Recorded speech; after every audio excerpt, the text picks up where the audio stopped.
We talked about Galton, who invented the term regression towards the mean. So he was also responsible for another insight.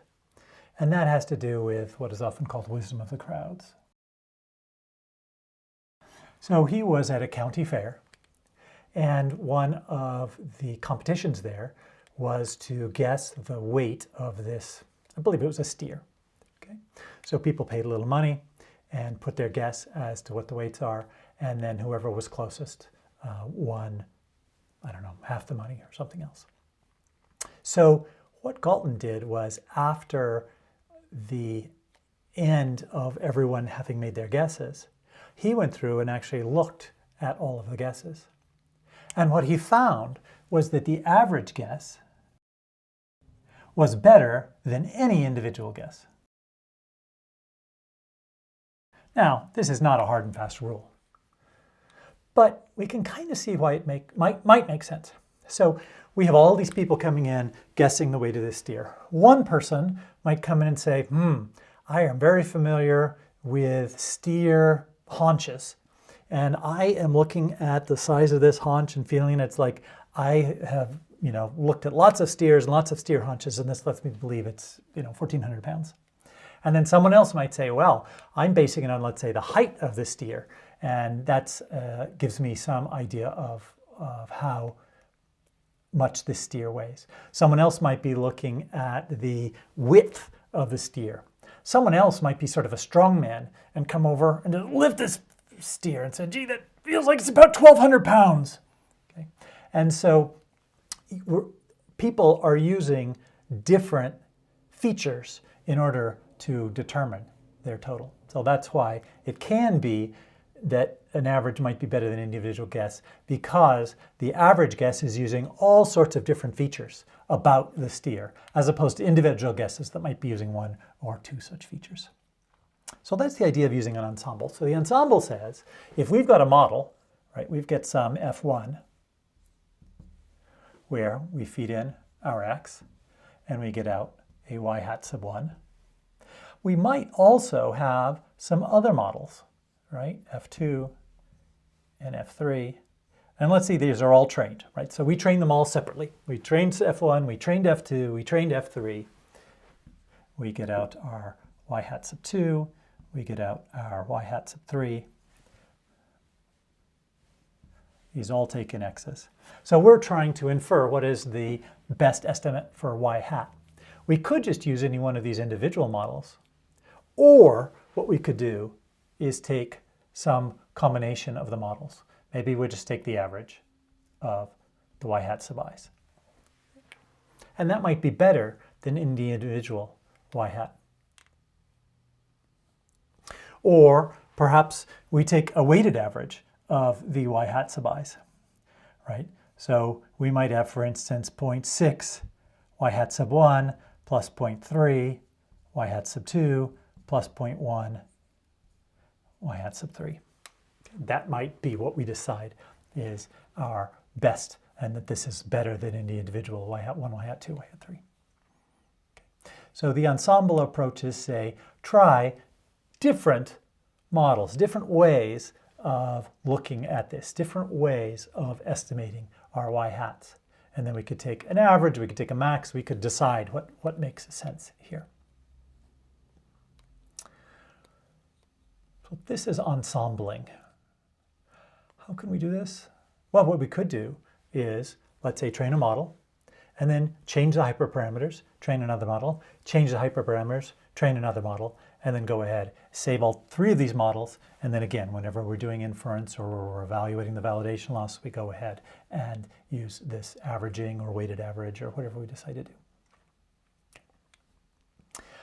That problem with that is it takes 3 times as long, right?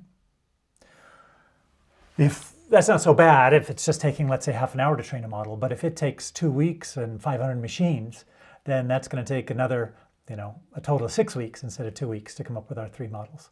So that could be time consuming. One solution, right? How can we, let's say we train a single model, how could we sort of get multiple models along the way? So let's look at the validation loss, let's say.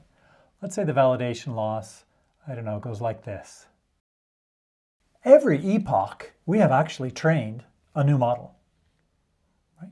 When we first start, we have a random model, right? Random parameters. And then after the first epoch, we have some parameters. After the second, we have some parameters. After the third, we have some parameters. So actually, if we run for 50 epochs, we have trained 50 models. We just normally throw away the first 49 values for all of those parameters, all of those weights. But you could imagine we could go ahead and just save each of these models. And those then could be used for our ensembling. Right? Now, they do have different validation loss.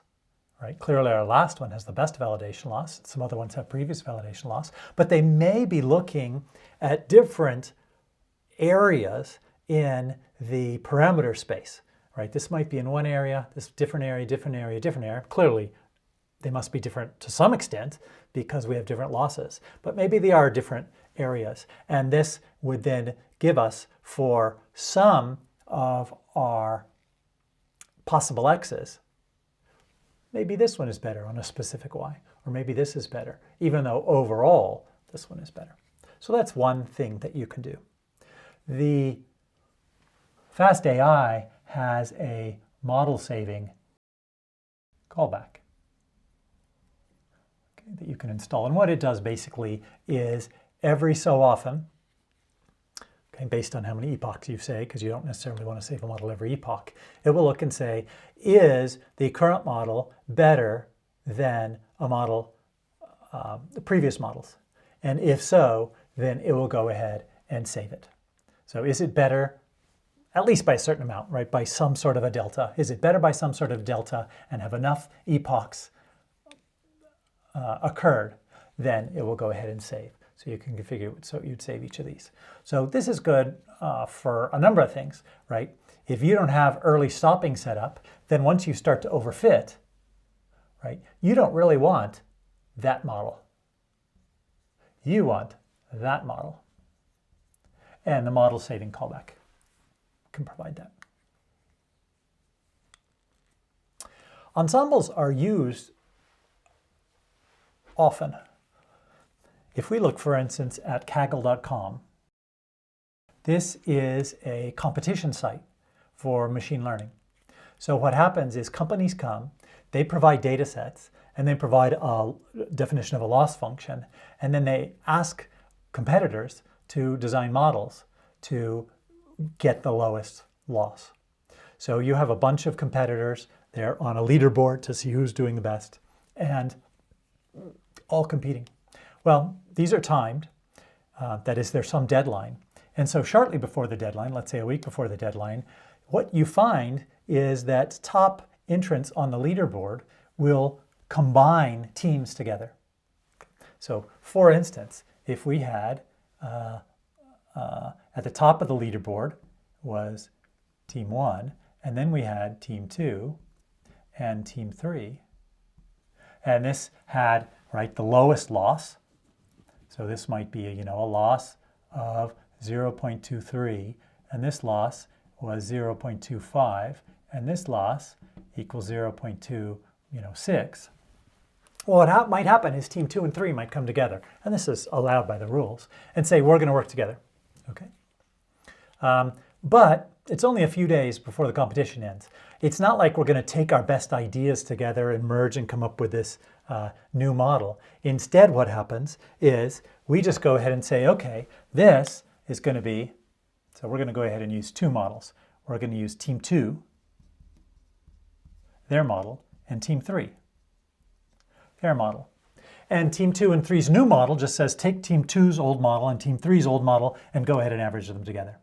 And now it can be that we get a loss that is better than either of these. So this might propel us up, the combination of these, to a 0.225 loss, so that they are now in first place. And the idea is that the ways in which these two teams' models have errors are different from one another. So they don't have the same type of errors. They have different errors. And so Team 2 might have errors on these x's, and Team 3 might have errors on these x's. But they're sort of canceling each other out, because when Team 2's errors happen, Team 3 comes to the rescue. And when Team 3's errors happen, Team 2 comes to the rescue. So that is ensembling, another form of regularization.